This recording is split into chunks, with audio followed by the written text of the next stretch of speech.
Good morning and welcome to the Dadnarok Aftershow. This is Sean.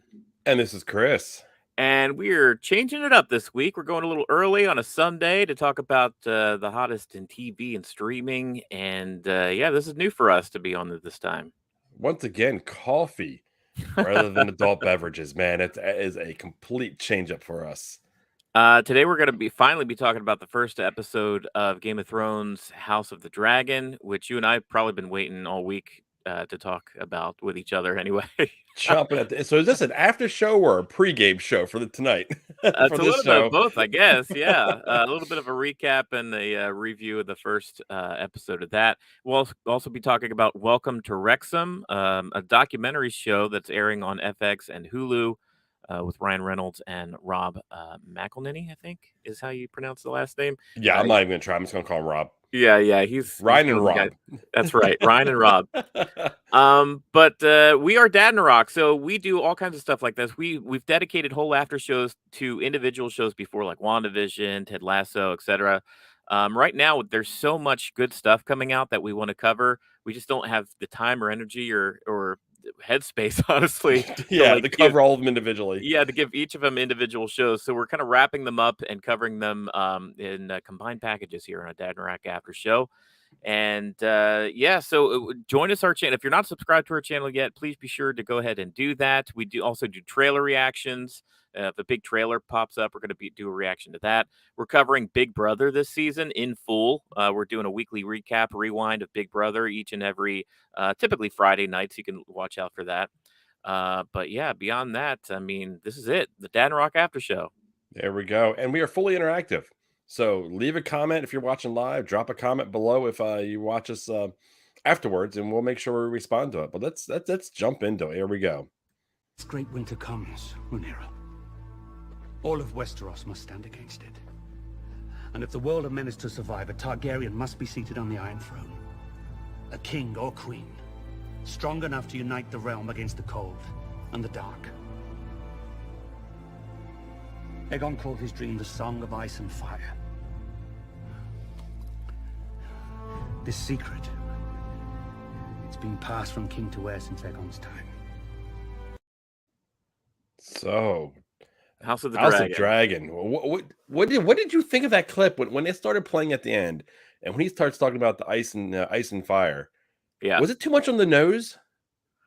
I don't think so. I think for viewers' sake, you gotta for the general population, you gotta try to connect the shows as much as possible because this does not have a single character or actor from that original show. It doesn't even have like a book-ended opening or one of the maesters from the old show opening a book and reading about old times or whatever. Like we just hop into it. The only mention you get of the previous show is this takes place 170 years before Daenerys Targaryen. Yeah. And that's it. Well, that was smart for them to do. Yeah. The whole like text opening, almost like a scrolling opening of Yeah. how far behind before everything that we've already seen. Yeah. And I mean that helped my wife. Janessa was watching it with me, and she was like, "Okay, that helps me kind of place the timing a little bit." Right. I knew. I'm pretty sure you and a lot of our viewers knew the timing this was taking place, but for more of a casual fan of Game of Thrones, like my wife, Yeah. it helped her a lot.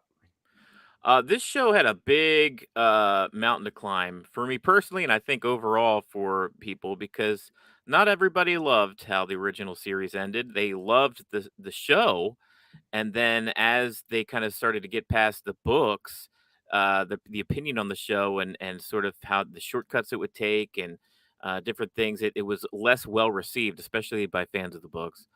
And then it got to the point where, if you know the end of that show, if you watch the original Game of Thrones, you know how it ended, you know what kind of feelings that conjured up in the general audience, and it was not very well received. I think it's more mixed than you really believe. 'Cause I think it's mixed between the two of us here. I mean, the only negative I had about the way it ended is the last two seasons were unnecessarily rushed. There was no Yeah. reason for them to be 8 episodes each season. Right. I seen it coming, but that we're not even talking about that show anymore. Well, you kind of can't talk about this show without talking about that show. I mean, this is where we're at. Like, this lot, all I've seen is negative stuff about it online. I haven't seen too many popular reviews of being happy about how that show ended. So, like, to start off a spin-off show after that, of course, HBO was gonna do it because Game of Thrones was a moneymaker for them. Yeah. So they needed to find some way to keep that train rolling. And to me, I had no interest in returning to Westeros. I just didn't. I mean, we talked about it on this show Yeah. before. Like, I was not really overly impressed by any of the trailers or even the premise of the show. So this had a lot of work to do to win people like me over, and I think there's a lot of people like me out there. Yeah, so I was the exact opposite. I was ready for it. As soon as I seen the first trailer and I seen the world again, I was like, okay, I want to be back in Westeros. Yeah. I'd say I was looking forward to it. But I mean, but like you were saying though, I mean, even though I didn't dislike the last season, Hmm. it wasn't as good as prior seasons. Yeah. So the story was going to tell it all. If it's a good story and if they can get you out the gate, that was what it needed, and I feel like it did it. I feel like it did it for a lot of people. I mean, they had massive no. I think it crashed HBO Max. It did. It did the work for me too. This first episode, it put me there. It got me invested in characters. It did its job basically. Like if you were gonna win me over, get me invested in characters right away. Get me invested in plot lines and storylines right away. And sometimes that's hard for, especially for 1 hour opening TV show for a season. It did a lot of work to get me there, introducing the different players in this story, Yeah, well, right out the all the different gate when they were like Targaryens. how Viserys became the king. Yeah. I liked how they did that. I liked how Mhm. they showed the dynamic of his family, Yeah. like between him and Daemon. You can tell Daemon loves his family, but he is such a layered character. Right. So it between his ambition, how he loves Rhaenyra, his niece. He Yeah. loves his brother, but he wants that throne so badly. Yeah. So there's so many layers to that kid. Yeah, he's my favorite character to this point.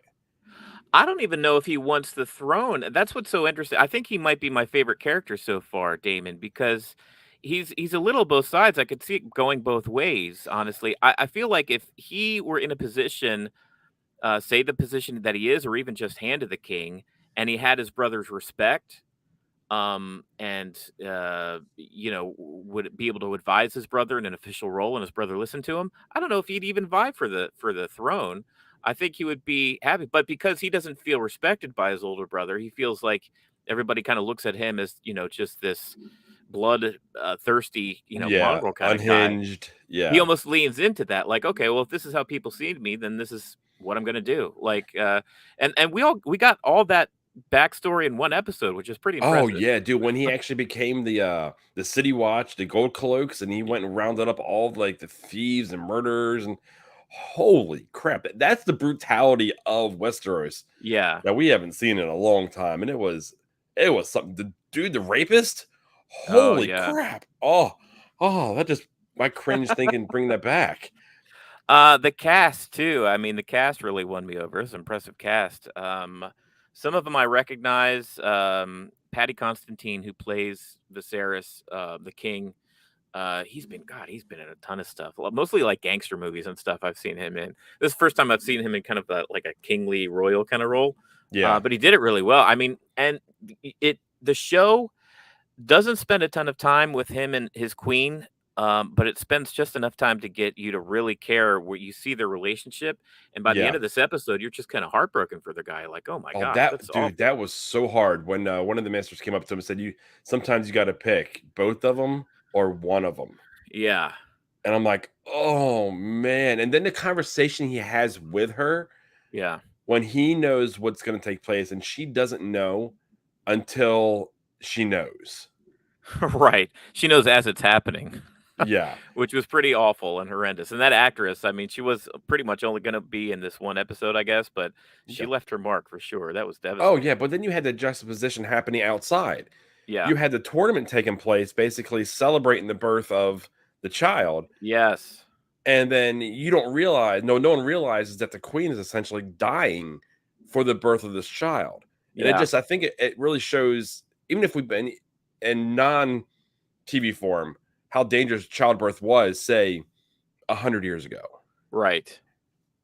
You know what I liked about this episode too is like I don't think you necessarily had to watch the original Game of Thrones to like get invested Oh, in I this don't think you had show. to watch any of it. No, No, I I don't don't think you think did. any of that was a precursor. Yeah, because I mean, the world itself is so expansive. We know as Game of Thrones watchers, every other setting and location and character and family and stuff. Hearing the Baratheon name Right. uh Or Hightower and the different yeah. places, the Maesters. Yeah, like we already have like a lot. We're very informed watching, so we get it. But I think focusing on this one family in the kingdom, you're able to get away with really not having to know a lot of that stuff. Yeah. Well, real quick, back to the clip we watched. Did you recognize the dagger he was holding? Oh, it looked like the cat's paw, right? Yeah, it was a dagger that Daenerys killed the Night's King with. Oh, you mean Arya? Arya No, killed. Daenerys. 173 years later, when the Ice and Fire took place, that's the same dagger. That's the dagger that had the iron. Who killed the Night's King? Wasn't it Daenerys? No, it was Arya. You know the Ice King that looked like the ice version of Darth Maul, the leader of Yeah, the yeah, yeah, yeah, Zed? yeah. Yeah, it was Arya that popped in from the back, and, like, she's the one with the And, cat's paw. and stabbed him. Yeah. So I'm Daenerys pretty sure was it was just the riding same on her. blade. Yeah, it was, but Daenerys was riding on her dragon. Daenerys wasn't on the battlefield with the Night's King. Okay, I got foggy. Okay, well Yeah, then that's it why must there's have two been a of us here to while. straight. Yeah, I haven't Yeah. rewatched, so Maybe that's why you loved the, last season of Game of Thrones so much, is because you don't remember any of it. well, well, I'll be honest, dude. A lot of these shows, I watched through once. Yeah, I don't. I mean, there's been very few of the actual Game of Thrones episodes that I've rewatched. right. Oh, and I've started like going through a second time, but for the most part, it's been a one time, one show watch. Now, this one here, I may want to rewatch before I go ahead and watch episode 2 tonight at some point. Matt Smith is an actor that plays. He's the actor that plays Daemon. He's been the Doctor on Doctor Who, and he's been in a lot of stuff. Recently, he was in that Morpheus movie, which we won't hold that against him, but he's a great actor too. He really did a good job. Kind of like I said, I mean, Daemon was quickly kind of my favorite, most interesting character in the show so far. So I thought he did really good too. Yeah, I mean this was a great episode to set it up. I love how it ended. I love the clip. I love how they went ahead and showed Viserys finally recognizing his daughter, Yeah, Rhaenyra, and her first reaction was, "You haven't said a word to me since Mom died," and now yeah. this, and Well, then plus well, you get all that backstory too, as to how she's felt looked over this entire time. Like she has a good relationship with her mother. I don't know if she necessarily has a great relationship with her father because she feels as though as her father only wants an heir to the throne, only wants that yeah, son, has put pressure on the mother to bring him the son. Um, and it's just not happened. And she feels looked over because of that. And finally, thankfully, I mean, it took shock and the trauma of losing his wife, but finally he was like, "You know what? Like I'm in a position now where I don't want people squabbling over this throne. I don't want my brother Damon jumping in or even like the hand of the king currently. yeah.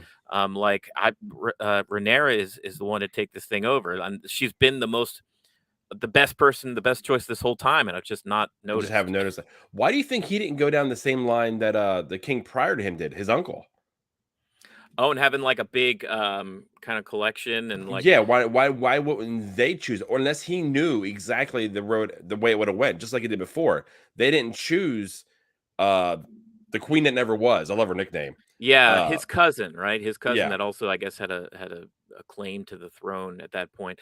Maybe because he has gone through it once, and he's like, that didn't work out as well as my father maybe would have hoped it would. I mean, basically it seems like there's been a cold war the entire time, where not necessarily a lot of bloodshed, but a lot of hard feelings, resentment. Yeah, because you can see it in her eyes when he Oh, names Rhaenyra his heir.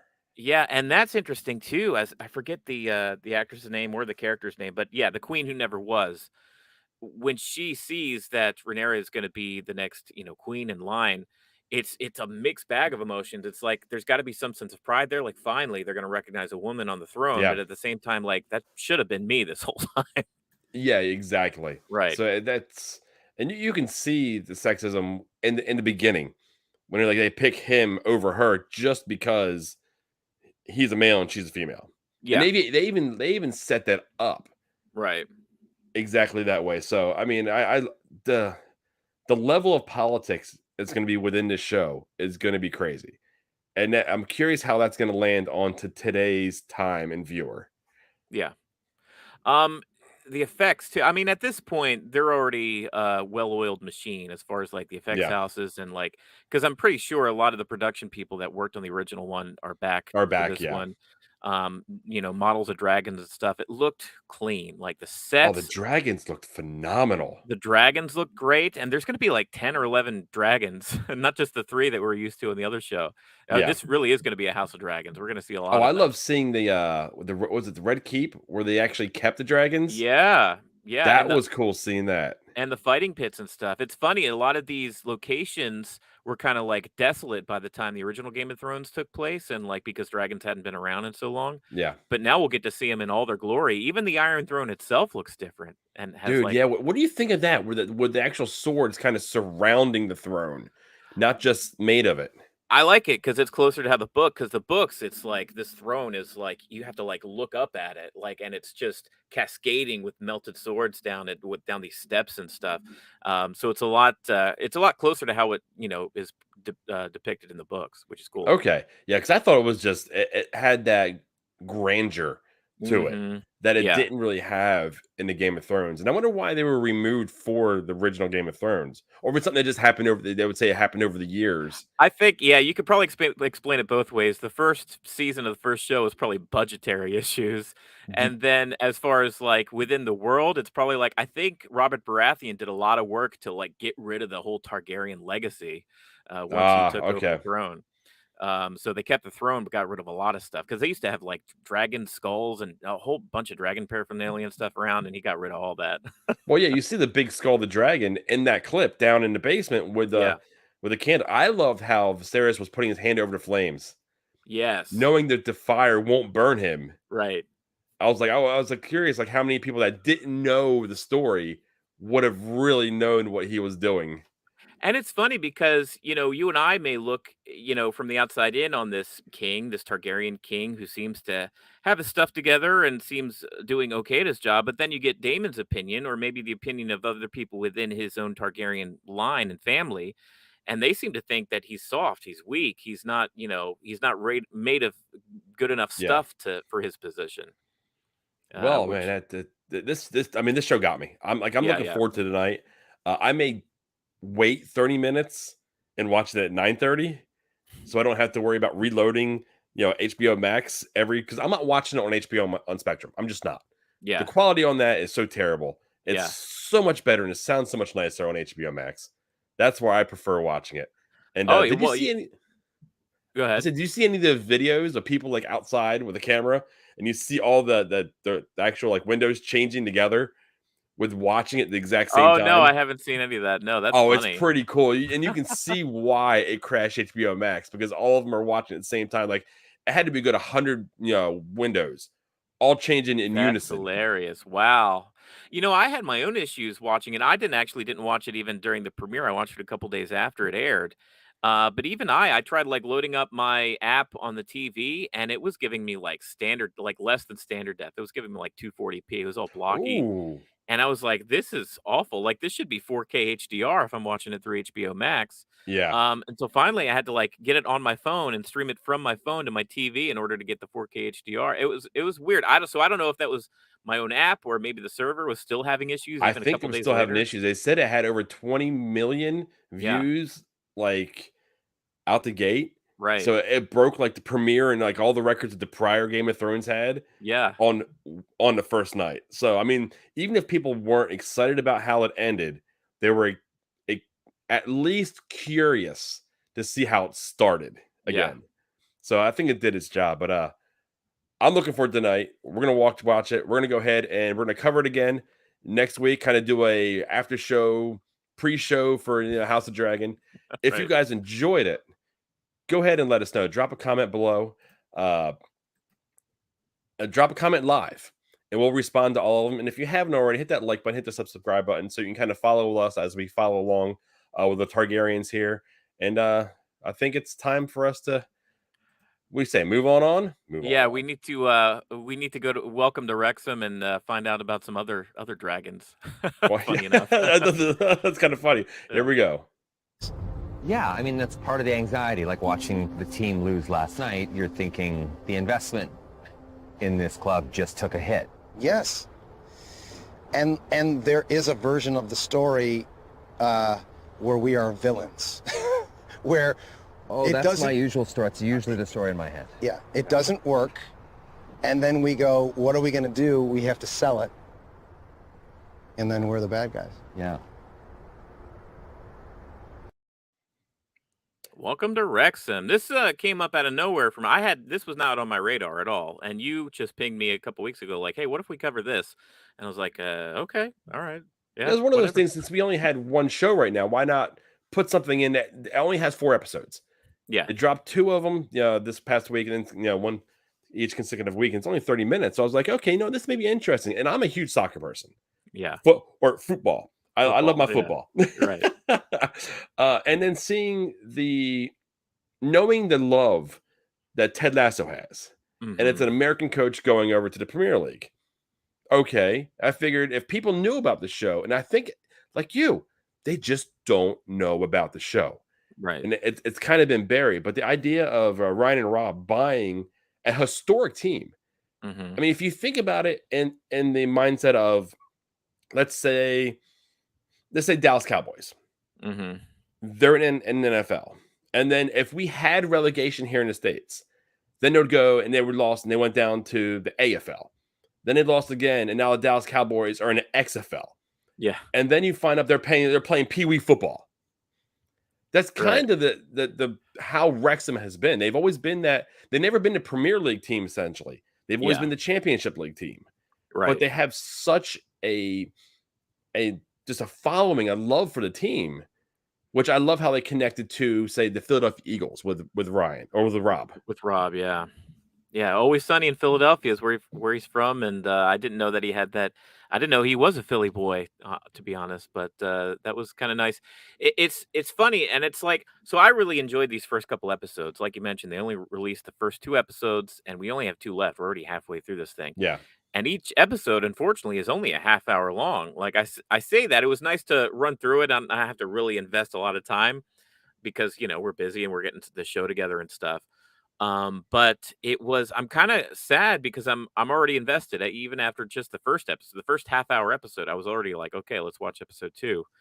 And it was funny kind of how they broke up. Like the first episode was all about Ryan and Rob in and their where they're relationship. coming Yeah, from on this and them winning over having a meeting and winning over actually, buying this club. they're like the Green Bay Packers. Yeah, That's like almost like a public trust that is controlling this team. right. And then the second episode was dove more into the team directly. We got a lot less of Rob and Ryan, and more about the team and their struggles to finish out the season because Rob and Ryan bought the team halfway through a season, Yeah. and they ended up tying their final game and not being promoted. And you got a lot of drama out of that. Oh yeah, dude. Anything. Well, I mean, they put this guy Humphrey, kind of like his eyes and ears, and when he was standing in the locker room talking to the guys, I got Ted Lasso season 1, episode 1, Yeah. 100%. No Yes. respect for this dude. He doesn't know anything about the game, Right. but he's like, I'm just the eyes and ears. Don't mind me. I'm not changing anything. I'm not running nothing. I think Yeah. he was very clear on that. Then when he walked out, you kind of you seen that looks that they were giving him, like Yeah. you don't belong here. So I mean, Yeah. I love how they leaned into the pub owner. I think his name was Wayne. Mm-hmm.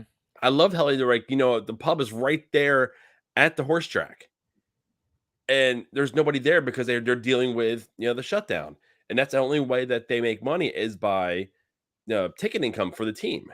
So Right. the struggle that they're still going with through that, this whole show, like you said, it just sucked me in immediately. And I loved how they focused on some of the players.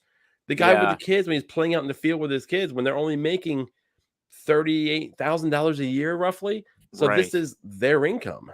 Yeah.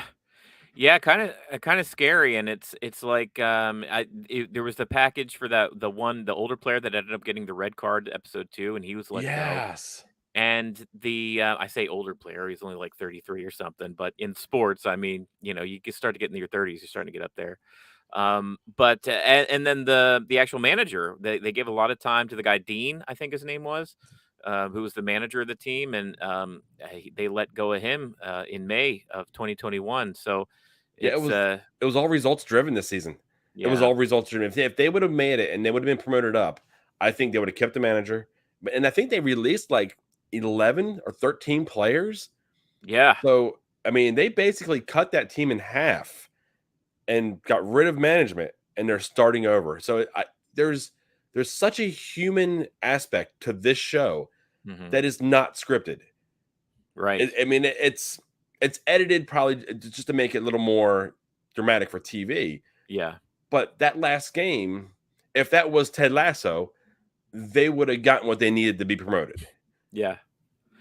That's what I liked about the show too, is that it is documentary style, and it's. I thought it was gonna, going into it, you hear Ryan Reynolds and Rob McElhenney, and they come from the comedy world and TV world, and Ryan Reynolds can't stop being fun. I don't know if it's like he goes on any show you ever see him, he's always cracking jokes. So I thought it was going to be a lot of that. We get we get some of that in the first episode, but we also get a Yeah, lot of actual in the clip that you played, some actual human worry and like yeah. anxiety and Well, could you apprehension. imagine being American buying a soccer team in Europe somewhere? Right. I, Yeah. I couldn't imagine because the immediate demonization of Yeah. you would take place. What does he know about our sport? It's like if someone over in Europe buys, I'll use the Cowboys again, buys the Yeah. Cowboys. We're gonna be like, Right. hold on, what do they know about football? Or Texas or Or Dallas yeah, or yeah. exactly. So Right. it's that, and like Wrexham is such a small spot within Wales. It's like, how do you know who we are? And I love Yeah. how Rob connected Philly and the hard work and how everyone lives and dies with Philly. 'Cause I'm not even a Eagles fan, and when my team isn't doing well, like I was watching the Crew play Cincinnati FC. I was watching a soccer game. Go figure. Yeah. And I was yelling at the TV. So the passion that he's able to connect between the two cities and that are completely separate Yeah. was a great pitch for them to sell themselves to that city. I know, I think that's probably what got it for them, is that Rob had the approach of like, "Hey, I want this team to do well, not just because I want to make a documentary or I want it on my resume or something. Like, I'm really invested in this, and like I want it to do well for the community at large." Like, he understands completely that this town lives or dies and thrives whether or not that football club is doing well. It's Yeah. like they know how many people in this community are invested, and he really brought that argument as far as why he should be connected with that, just because he felt a kinship with his time being raised in Philly and that same mentality, through that entire city there. So I thought that's what wanted for him. And not only are these guys American, but they're in show business. You know what I mean? Which Yeah. already that comes with its own strife. And it's like, well, what does Ryan Reynolds want? Like, he just wants to do everything. He wants to own a alcohol company and Mint Mobile and Yeah. now a Yeah. football club. You name it. It's like, man, he's got his, he's dabbling in everything. As an actor wise, he's kind of like The Rock or LeBron James. He's making his money elsewhere, not really in his Yeah, profession. it's funny. Rob actually brings that up. Rob was like, "Hey, I've been on TV a long time. I I've make got TV TV money, money. but that's not even enough to buy a football club. I had to go to somebody who does this, this, this, this." This money, this money, this money, this money, this money, this Yeah, money. I thought that was funny, and I thought it was funny that these two hadn't even met in person before buying this club, which is Yeah, it was just a crazy to me. social media thing. That's all they knew each other through. Yeah, And the fact that Rob had the nerve to reach out to Ryan and ask him, "Hey, you want to do this?" yeah, That speaks a lot to like the kahunas that yeah. they have to go ahead and buy the actual. I love too, and before I even watched the episodes, I was making our little background here and finding out what Wrexham's colors and stuff were, right? So I actually Googled Wrexham's uniforms, and I spoiled myself a little bit because apparently that trailer manufacturer in Wales there is no longer their sponsor. Or if they are, they're not the main sponsor. Because now when you Google Wrexham uniforms, you see the TikTok logo on the Yeah, front. yeah. Well, you see that actually within the trailer too, or the Yeah. first Okay. episode because they're Okay. wearing TikTok jerseys. Yeah. And Okay. So yeah, that's so no, I yeah, mean, you didn't. Yeah, TikTok no, is a you really bigger didn't. bigger sponsor than that little local trailer company that they had Yeah, sponsoring them so which tells before. me things are turning a little bit, or they're getting some income, or some companies are backing them because of who Ryan and Rob are. So maybe they're Right. pulling some clout into that area, which that's all the city wanted. That's all the fans wanted. They wanted to be recognized again. They have been basically nothing for what 12 to 14 years. They've been playing down in these leagues and they Yeah. want to get out. They want to get back up to above that line because when you get above that line, you get TV money. You're able Yeah. to bring bigger players in. The salaries for the players are more, so they want to play there. So they're playing lower. There's players that can grow with the team. Mhm. So when there's no ability to grow, no player wants to play there. I'm a little curious how these remaining 2 episodes shake out because so far it's been, kind of a documentary about what happened with a football club 2 years ago. And if you're following football, or if you could even just look up in the news how the team is doing currently, and if they ended up benefiting this and how much off of this purchase. And I'm curious if we'll get further seasons or more episodes later down the line about the progress, or if this is it, just kind of a look into what's going on there in Wrexham. I think it's a experiment on Yeah. FX's side Hmm. because they, like I said, they know how well Ted Lasso did. Right. And then knowing that Rob and Ryan went ahead and bought this team, they're like, you know what? Let's dabble into Apple TV territory. Let's Hmm. see if we can pull those same viewers in. And I'm Yeah. curious to know what the numbers actually were because they didn't push it. It Right. wasn't something that was widely pushed out there. It wasn't widely, just advertised. You had to know that it was coming Yeah. or have someone in this case like us and let the other person say, hey, you may want to check this out as well. Yeah, I highly recommend it. I mean, so far the first 2 half-hour episodes, and it's not gonna be, long investment for you. I say check it out. It's only a couple episodes in, they're only a half hour each, but those half hours are jam-packed with a lot of story, a lot of drama, and a lot of, it's real. And if you're a fan of documentaries and the documentary style, I think you'll like this. If you're missing Ted Lasso, I think you'll like this. There's a lot of reasons to check out Welcome to Wrexham. Yeah, well, I highly recommend it. I can't wait to I'm see the final invested. 2 episodes. Yeah, Yeah. I'm invested. I want to see how Robin and Ryan do. Uh, I love the human aspect of if this doesn't go well, we will be demonized. Yeah. Not have to sell and go elsewhere. Right. So let's see where this goes. I mean, we only have 2 episodes left. We only have an hour left, essentially, of the show. That's right, yeah. So I mean, there's I don't know if they can pull. I don't know if they can land the ship in an hour. No, well, here's the thing, it's like, look, you can garner as much publicity and attention and bigger sponsors and stuff, but at the end of the day, like, none of that stuff is gonna help the team win unless, you're making the kind of money to bring more experienced or better players in, of course, but it's like, at the end of the day, like, the team's success is built and based upon how well they do on the pitch, like, Yeah. so Oh, this look at could. you! Oh, I'm Yeah, well, impressed. that's my Ted Lasso after show experience. But, like, seriously, like, they could spend a bunch of time and money and investment in this and have it go nowhere. Yeah. I think them coming in, TikTok taking over as the main sponsor, Yeah, that's going to bring money. And with money comes the ability to actually buy better players. And I yeah, think better players would be the ones that would be able to forward, the process of moving them out of this. I don't even know what league they're in. I know they're below League Two, which is outside of the main pyramid. right, right, yeah. Oh my gosh, they're so far down, aren't they? Yeah. Yeah, I remember watching that. I was like, "Oh, okay, so they're not in Premier, they're, oh, not even the one below, maybe, like, the Not in 3rd champions. one," Oh, and not then in they not in just one, kept not in going. two. And it was like, oh, they're really low. So, and for it to be the stadium itself to be like the oldest still in use, football stadium that It's they a have historic there. stadium. It's Yeah, it's it's Lambeau. I keep on right. referring to American sports, but it's Lambeau. It's Soldier Field. Yeah. You know what I mean? That's what that is for them over there. So I'm Um, loving it. It sounds like you enjoyed it as much as I did. yeah, I did. But Uh, hey guys, if you're enjoying this as much as we are, make sure you hit that like button, hit that subscribe button. We're gonna be covering Wrexham here, or Welcome to Wrexham. We're covering the House of Dragon. And then in a few weeks, Andor is going to be starting up. So we're going to be kind of doing a show covering all 3 of them here in pieces. We love your input. Go ahead and let us know what you're thinking while you're watching or drop a comment below. But like I said, hit that like button, hit that subscribe button, join our community. And we'll see you, 10 o'clock each week on yep, Sunday morning. that's right. So Next week we'll be talking about the second episode of House of Dragons, and I guess are they releasing Welcome to Wrexham like in another 2 episodes, or it's just gonna be one more I think episode it's of just the one Aftershow? episode this time. Oh, okay. Yeah. So we'll be talking about those. And like Chris said, we got Andor, we got Lord of the Rings coming up. So stay tuned to the channel. Okay, guys. Until then, we'll see you next Sunday morning. See ya.